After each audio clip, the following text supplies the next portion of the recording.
ওকে, এটা একটা brackets text calendar. এখানে কিছু ব্যাপার শেয়ার করা হয়েছে। অল্প স্বল্প অর্থ বহ গল্প।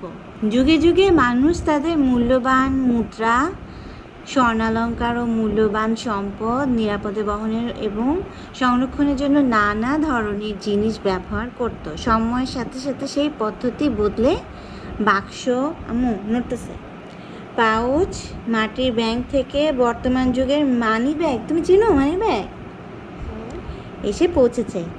এগুলো শুধু সম্পদ সংরক্ষণের জন্য ছিল না, এর সাথে জড়িয়ে ছিল আবেগ, অনুভূতি এবং স্বপ্ন পূরণের গল্প। সেই গল্পগুলোকে সবার সামনে উপস্থাপন করতেই আমাদের এই ছোট্ট প্রয়াস। ওকে, দেখা যাক কী আছে এটার মধ্যে। প্রাচীন যুগের মুদ্রাথলি, ঠিক আছে, এই দেখো মুদ্রাথলি, দেখেছ? খ্রিস্টপূর্ব 3300 অব্দে ওয়েস্টার্ন ইউরোপে মানুষ মুদ্রা জমা রাখতে ও নিরাপদে বহন করতে বিশেষ এই চামড়ার পাউচ ব্যবহার করত। ঠিক আছে, দেখো গেদ্রোসিয়ার খনিতে ব্রোঞ্জ তুলে যা আয় হয় ভবিষ্যতের জন্য তা থেকে কিছুটা জমাই। আচ্ছা, এটা কি জিনিস? ইউরোপ থেকে লার্সার পথে নিরাপদে কয়েন বহন করতে এই পাউচটাই ভরসা। আচ্ছা না, তারপরে দেখি কি আছে। ও আমি শুধু উল্টাই পেলি। আচ্ছা, তারপর আছে তোমার মুখেটাকে শেষ খাবার, আবার দাও। আচ্ছা, এটা কি? প্রাচীন রোমান মুদ্রা সংরক্ষণ বাক্স। দাঁড়া, এইটা একটা বাক্স। আমাদের লিডিয়ান রয়্যাল ফ্যামিলির 3 পুরুষের মহামূল্যবান সম্পদ সংরক্ষিত আছে এই বাক্সে। আচ্ছা, রাজকুমার। প্রাচীন রোমে খ্রিস্টপূর্ব 1200 অব্দে স্বর্ণালঙ্কার ও মুদ্রাসহ বিভিন্ন মূল্যবান সম্পদ নিরাপদে সংরক্ষণের জন্য এই সিকিউরড লকিং মেকানিজম বাক্স ব্যবহার করা হতো।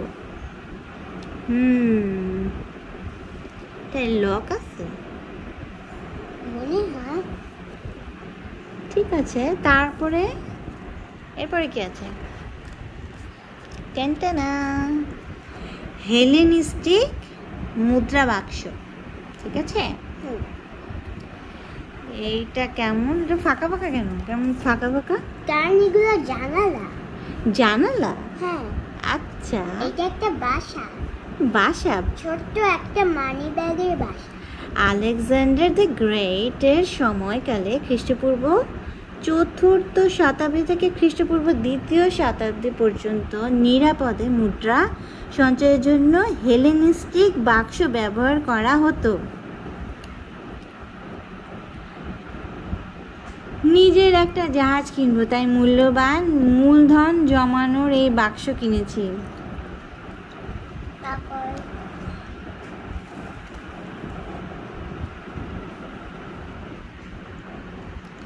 আইভরি কাস্কেট, ঠিক আছে। আইভরি কাস্কেট, ভাগ্যিস আমার একটা আইভরি কাস্কেট আছে, না হলে বণিক মহলে এত সমাদর পেতাম না। এখানে অনেকগুলো জিনিস রাখতো। কি করতো এটা? এখানে জিনিস, এটা হলো মাদিনাত আল জাহরায় 2য় আল হাকামের শাসন আমলের ব্যবসায়িক কাজে হাতির দাঁত দিয়ে বানানো এই আইভরি কাস্কেট ব্যবহার করা হতো। সে সময় অর্থনৈতিক, ব্যবসায়িক ও রাজনৈতিকভাবে এই বিরল আইভরি কাস্কেটের গুরুত্ব ছিল অকল্পনীয়। ছোট একটা বক্সই তো। ওকে, রাজকীয় ব্যাপার স্যাপার। তারপর চাইনিজ কয়েন। আচ্ছা, এরাই আনছে কয়েন, বুঝছো? চাইনিজের মাথায় তো বেশি বুদ্ধি। বিভিন্ন রাজ্যে ঘুরে ঘুরে কাজ করি আর মুদ্রা বহন করি এই স্ট্রিংয়ে। আচ্ছা, ওকে। এটা কি হচ্ছে হাতে পড়া? দেখো শোনো, আমাদের যেরকম পয়সা না, আগে এরকম ফুটা পয়সা ছিল। বাট এটা কি হচ্ছে হাতে পড়ানো যায়? ঠিক আছে, ওকে। আবার উল্টায় ফেলছি আমার। ওই পেজটা উল্টাইতে হবে। তারপরে দেখো, ও কাশ্মীরের মাটির ব্যাঙ। এখানে হচ্ছে মানি রাখতে হয়। এটা কত ডিজাইন করেছে। এটা মানি পিজের মতো। ওকে। শাকসবজি চাষ থেকে যা আয় হয় তার কিছুটা করে অর্থ মেয়ের বিয়ের জন্য জমায়। ওকে মা, এটা আবার মুসমাদের আছে। মুসনাদের আছে? হ্যাঁ। ও মুসনাদ টাকা জমায়, তাই না? হ্যাঁ। আচ্ছা। চামড়ার পার্স, ইউরোপিয়ান। বাট আমার ধরতে অনেক ভারী লাগে। চামড়ার পার্স দেখছো? 15 শতকে ইউরোপে লোহার ফ্রেমে বানানো এই পার্স মূল্যবান জিনিসপত্র, মুদ্রা জমা এবং বহনের কাছে ব্যবহৃত হতো। ওকে, মুদ্রা জন্য চামড়ার পার্স। ওকে। জাপানিজ ইনরো। ওকে, জাপানিজ ইনরো। ঠিক আছে, জাপানিজরা এগুলো ব্যবহার করতো।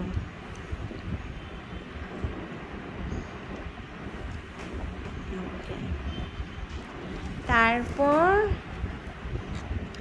এটার পর আছে জেনিবাকো কাঠের সিন্ধুক। দেখেছো? এখানে চাবি দিয়ে আটকায় রাখতে। আসলেই তো। এই যে একটা চাবি। চাবি? আমু মুখে দাও, খাবার দাও।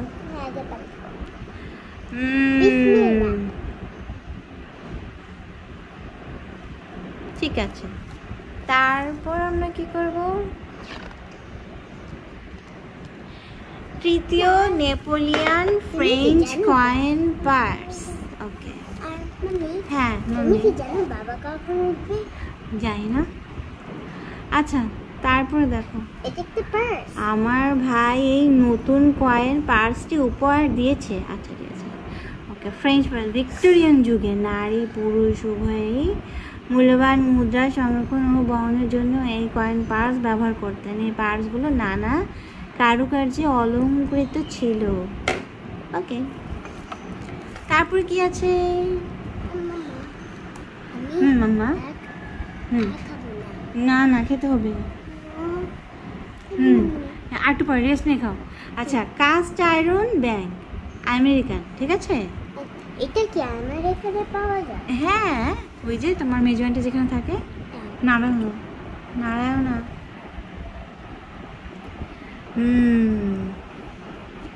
ঠিক আছে। তারপরে কি আছে দেখো তো? Last week. This one is the last one. Yes. বাঁশের ব্যাংক। এটা কাদের ছিল? হ্যাঁ, এটা একটা মানি ব্যাগ। 1966 সালে পূর্ব তাইওয়ানের একটি গ্রামে বৌদ্ধ ভিক্ষু চেংয়ান 30 জন গৃহিণীকে প্রতিদিনের খরচ থেকে 2 পেনি করে এই বাঁশের ব্যাংকে জমিয়ে স্বাবলম্বী হওয়ার পরামর্শ দেন। ওকে, ঠিক আছে। তাহলে this one was the last one. Okay, তাহলে আমাদের এখানে ছিল হলো কাশ্মীরের যে মাটির ব্যাংক, যে ওরকম। আচ্ছা।